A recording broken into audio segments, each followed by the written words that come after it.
Hi, I'm Stephen Ellis. I'm a Roman archaeologist at the University of Cincinnati and director of the Pompeii Archaeological Research Project here at the Port of Stabia. Hey Stephen, how are you? Hi, great, thanks Darius. Good to see you. Nice to be here, yeah. So I'm looking forward to seeing what you got new in Pompeii. Well, looking forward to having you here. We'll have a great time. We've got all sorts of things going on down the excavations just behind us here. Looking forward to it. Great.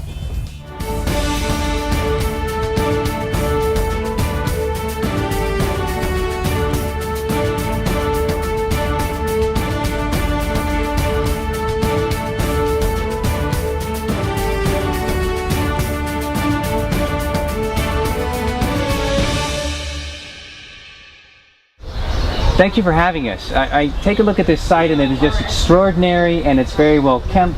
Was this the condition of the site when you started the project? What did it look like? Not at all. It was a veritable jungle in behind here. In fact, where we're standing here was also quite the jungle. But that's really what attracted us to come to this site, because what we wanted to do was make a different kind of contribution to Pompeii. And so what had happened was, when this area was first excavated in the 1870s, it was kind of lost under the headlights of all the major monumental public buildings that sit up behind us here. So the Odeon, the Covered Theatre, the Large Theatre, the Quadriporticus, etc. And so what then happened over the last 130 years or so was that this whole area became completely overgrown. But that's exactly what we wanted to get at. We wanted to then sort of make a contribution by clearing up this site, but then also looking at the kinds of buildings that were here. And so when we first came in 2005, we were fortunate enough to have this entire area cleared for us, and what it opened up was this veritable lost neighbourhood of Pompeii, which had never been studied, never been mapped, never been published in any way. So it was a great opportunity to do something new here. That's an incredible opportunity then, because when you do think of Pompeii and you do think of Ostia and Rome, for example, you're thinking about places where it is giving you the insight into the ancient city and the daily life, and yet what you're looking at, no one's really been doing.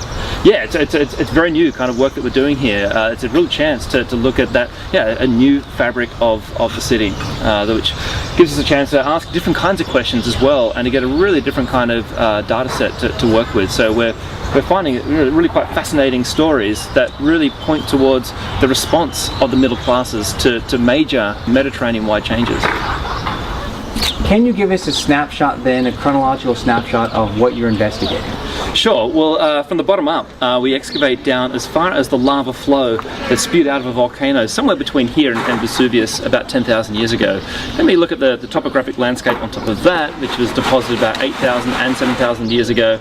And then in terms of chapters, we have a 4th century activity layer here. We then get a bit of a break, a bit of a hiatus in activity, a bit of abandonment, and then quite a rise of all the buildings that we see around here now in the 2nd century. The next biggest change happens in the Augustan period, mostly an economic change, the way this area functioned, and then the site was then very heavily just damaged during the earthquake of the early 60s AD, and then of course 79 AD eruption here. So where did you start the actual project?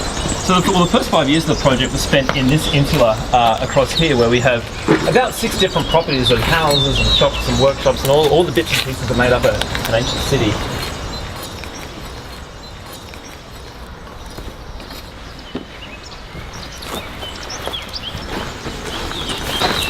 So what can you say about this wall?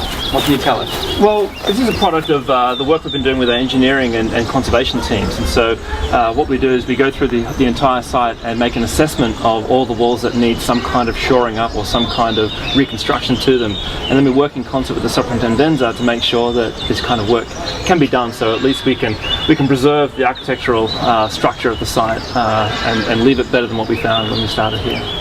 This kind of contribution, the integration of conservation into archaeology, that's absolutely fantastic. Yeah, we're very proud of it. It gives us a real chance to give something back to the city that we've been able to get so much information out of it and work so closely with the Soprintendenza, but also gives us a chance to leave something behind other than just our publications. We can leave the site better than what we found when we first got here. What would you like to see happen to the site when it is done? Would you envision this being open? How would you like to have this integrated into the rest of the site of Pompeii? Yeah, ultimately what we'd love to see is to have people being able to actually come down and to visit this site and to learn a bit about what we've been able to find out about it. So have some kind of input with what we've been talking about and discussing with the Soprintendenza is opportunities of information booths in here, so that people can come, they can see what kind of information we've been able to get out of the middle class district of Pompeii.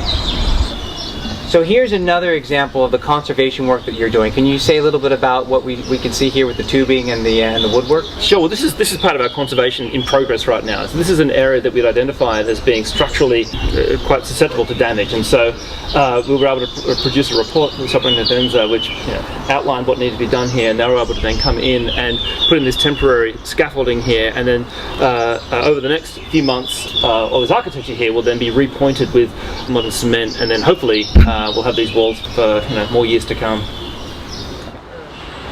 What kind of stories are being revealed in your excavations at Pompeii?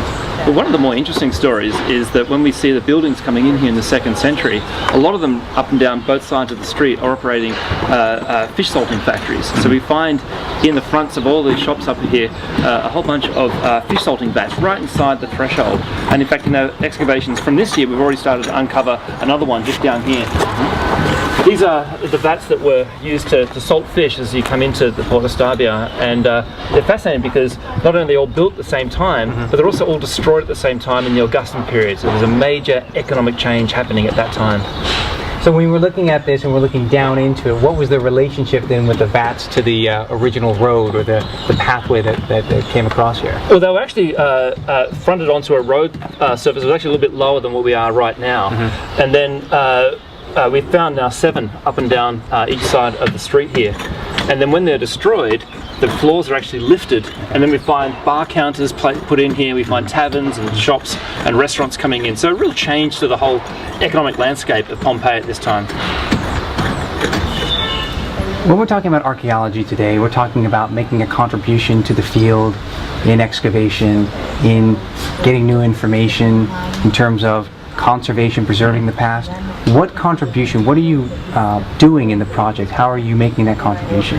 Well, one of our contributions is to move completely to a paperless excavation. So what we've incorporated now are these tablet computers, so the Apple iPads, and so what we've been able to do with these is to record all of our information in the field, in the trenches, but also here in our digital headquarters of the site, digitally, electronically. It means that all of our information is collected much faster. It's much cleaner, neater data, much more dynamic data as well. We can collect many more different kinds of things. We can also access a lot of that data, and it's also much more secure. It's a much more robust data set than we've ever had before with paper collection methods. I'm also thinking in terms of cost. So there's an upfront cost to buying the hardware, and on the other hand, I'm thinking about all the time that you save. It's amazing. We've saved so much time in going through this since last season in 2010.